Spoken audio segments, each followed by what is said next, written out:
I've been doing some 3D printing again. So what you're looking at here is called a strum. And what it is, it's almost like a little box stroke strainer, which literally you attach your bilge hose to one end, and then this would go on, get stuck here by these two pieces here onto the bottom of your hull. There's a little gap there you can see for water to flow, and then when you suck the water, it will go up these holes and through the pipe and hopefully over the side of the boat. The reason I've 3D printed one of these is I actually did buy one, and I'll show that to you in a minute, but it was a little bit big, so I've been trying to sort of just get this design perfected, and hopefully it'll work on the boat. The other thing I've been doing is, if we just remove those, and I've been printing some various sort of end stopper caps for the hose. So if the strum box doesn't work for some reason, one other solution I've got is to actually have the hose laying flat on the floor with the stopper in the end, and then what we'll do is drill some holes directly into the hose, and that will kind of be its own little strum box. The reason you have those little holes is to stop bits getting into the hose pipe, because if you start getting bits, you know, sticks or moss, stuff like that, then the bilge pump just won't work properly. So there's those two things. And then I've just made these little, they're basically two little circles that are screwed together. And these are just test circles to put along my little horse traveller pole at the back of the boat where the main sheet works. And it's just to stop the fiberglass getting damaged by the little metal ring that swings side to side. So, you know, these will work. I've got another option as well, but I'm going to take all this down with me this week to see if we can make sure we get all that sorted, because I don't want to damage the fiberglass anymore, because I need to repair it as it is. So I've got my soldering iron, and all I've got to do is make sure these go in to the holes in the right way.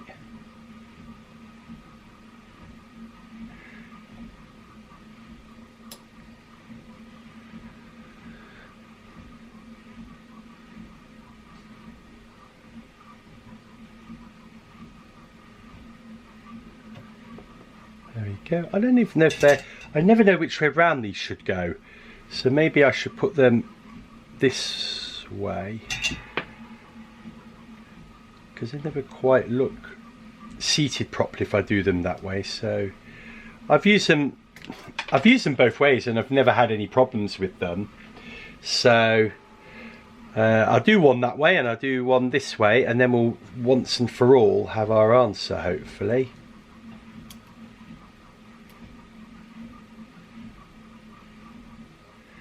Can be a little bit fiddly just to get started.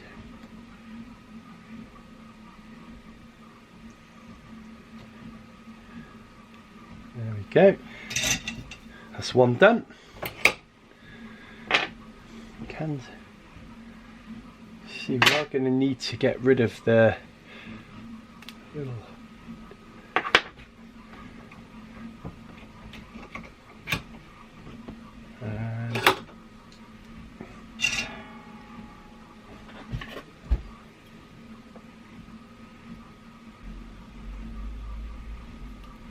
that's good, and I'll just do the others and we're done. Last job is literally just to screw these together. The screws just go through here. In fact, because I've had to print these sideways, the little holes here aren't quite as clean and clear as they could be, because the 3D printers had to print the little circle on its side. But that's, unless you use support material, then you have to, you know, there's always some kind of, I've done that one earlier, there's always some kind of compromise. I forgot these take Allen key bolts for some reason. And then I'll just get an Allen key.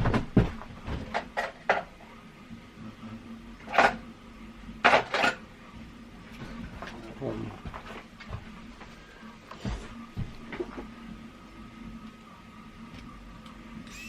Oh, that's gone through. Okay. So that all we need to now do is screw these together.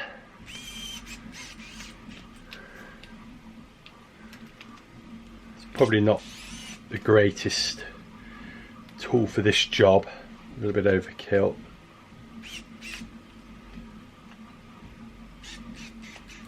There we go. Just so I don't lose all the bits. So we'll just get those screwed together. So I've also got a new anchor for the lugger. The one I got was really for the sea hopper and the mirror dinghy, and it was just too small. So in the last video you may have seen that I was basically dragging the anchor that I use. So I've basically updated it. So this is now a 4 kilo Danforth. So even though Lake Barla's full of stones, most of the British coastline is mud and sand, and this is probably the best all-round anchor for that. I've got 8mm of chain, 2 meters of that, so that's 6'6". 2 meters of 8mm chain. You probably need 6mm, but I went a little bit over spec. But I've probably got a little bit short. I mean, you can never have too much chain, but I guess, you know, we'll test it and see. I've got 30 meters of rope, so that should really give me a decent amount of anchoring ability when I'm anchoring, you know, near the coast at night. Now this shackle goes there, but really there should be another point further up, so you can you know, break the shackle free. So maybe on a Danforth anchor, if it gets stuck, you see, it then gives you that pivot to lift it there. I don't know, maybe on a Danforth anchor you don't need that. There's definitely not one. I could drill a hole, but I guess the other problem is if you've got the chain attached there, I don't know if you can actually see this, then yeah, if the chain flips, you're going to get the thing around there. So you notice I've shackled it right at the end. There is no way to shackle it further up here to give it that pivot if it gets caught. I think the main reason for that is that the Danforth pivots like this. So if you have a chain here, it's just going to get caught up in it. So yeah, there's a new anchor. We'll give that a test soon. Like I said, Barla's quite stony, so it's not ideal for testing the Danforth, but we'll give it a test anyway, see how it goes.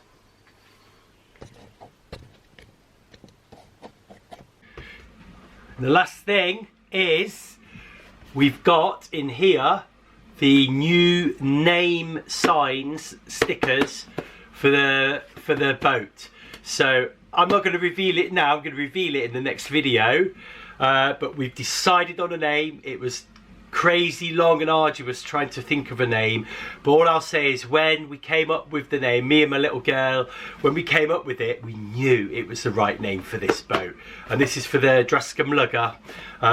So I'm going to keep this sealed up, and we are going to reveal the name, do all the naming ceremony and everything in the next video. Thanks for watching.